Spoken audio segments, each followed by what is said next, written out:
Support for WCBU's On Deck comes from Jaguar Land Rover Peoria on Allen Road, offering complimentary pickup and delivery for service with every new vehicle purchase, including the Land Rover Defender. Details at jaguarlandroverpeoria.com. This is WCBU, Peoria Public Radio.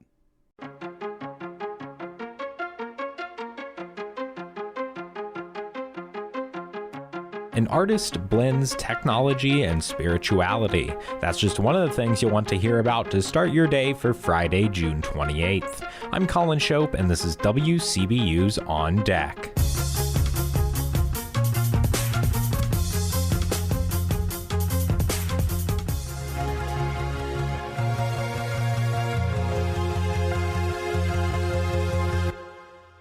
First on deck today, what causes those dust storms that have caused havoc on central Illinois interstates? Melissa Ellen has the answers. Blowing dust prompted authorities to shut down Interstate 55 in McLean County twice just in the past month. A year ago, a dust storm led to a pileup on I-55 south of Springfield, killing 8 people and injuring dozens more. State climatologist Trent Ford says you typically need 3 things for a dust storm: dry, erodible soil, consistent straight-line winds, and farm work like planting or harvest that churns up dust in fields. I-55 is in the line of fire because it runs north and south, perpendicular to wind that generally moves west to east. And with few trees and other windbreaks, if a dust storm kicks up in the right area of the state, it can really get going. Dust storms are rare in Illinois, and Ford says it's not something that's tracked as closely as, say, tornadoes, making trends in frequency harder to detect. Ford says soil conservation is the best weapon to reduce the risk. He points to soil protection methods like cover crops, no-till farming, and lining row crops with trees. Those are all management strategies that have all sorts of benefits, but also have the mutual benefit of reducing the risk of wind-blown dust. I'm Melissa Ellen. Here are some other stories we're following in the WCBU newsroom. A month after voting down requests by Catmint Solar for a special use extension, the county board voted Wednesday to approve it after reconsidering. And Peoria residents looking to raise chickens in their backyards will have to wait a while before the city considers an ordinance. Plus, a U.S. Supreme Court decision could poke holes in parts of the federal bribery case against former Illinois House Speaker Michael Madigan. Find more of these stories and all the details at WCBU.org. On this week's episode of Out and About, Dr. May Gilliland Wright of Arts Partners of Central Illinois talks with professional artist and designer Heather Ford about her upcoming exhibition, Transformative Manifestations, taking place July 5th through August 16th at the Contemporary Art Center of Peoria. There will be a reception July 20th at 6:30 p.m. open to the public, as well as an artist talk at the same time on August 2nd.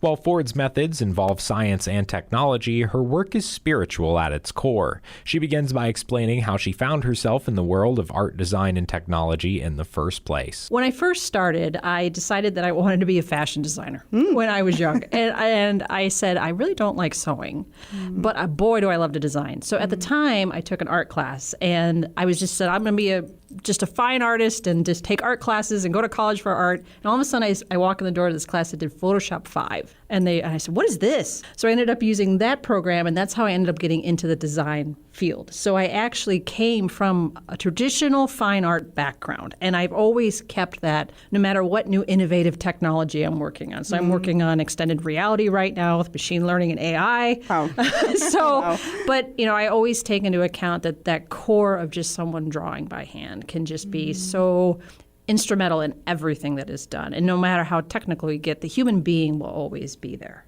This exhibition has work that highlights the user's experience of fine art. What does that process look like? So when we talk about user experience, it can entail very many things. So that might be a coffee maker and how I interact with that coffee maker. It might also be how do I walk into a space and where do I start in a space and where do I end? So it's interactivity with either a physical object or an object that might be a digital screen.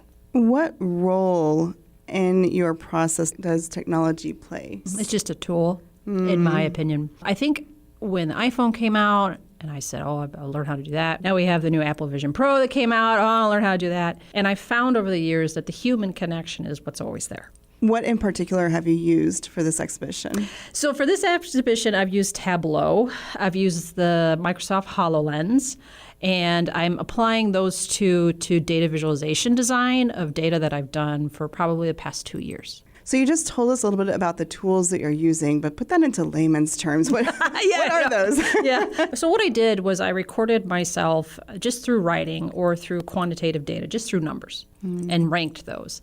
And then I take all that after a long period of time and I put those into programs, and then I create a visual design based upon that. There is a spiritual component as well. Tell us about that connection. So what I've been doing is I'm a spiritualist, and it comes from spiritualism, which started in New York in a place called Lilydale, which actually I'll be visiting with an artist residency this summer in New York. And part of it is I will have dreams that have what we call astral projection. And inside of those dreams, I will often see things, or I'll see what we call spirit guides. And then I like to visualize those spirits. So what I've been doing is I'll take that, and rather than just drawing what I saw, I will type into AI generator what it is that I saw and what was occurring.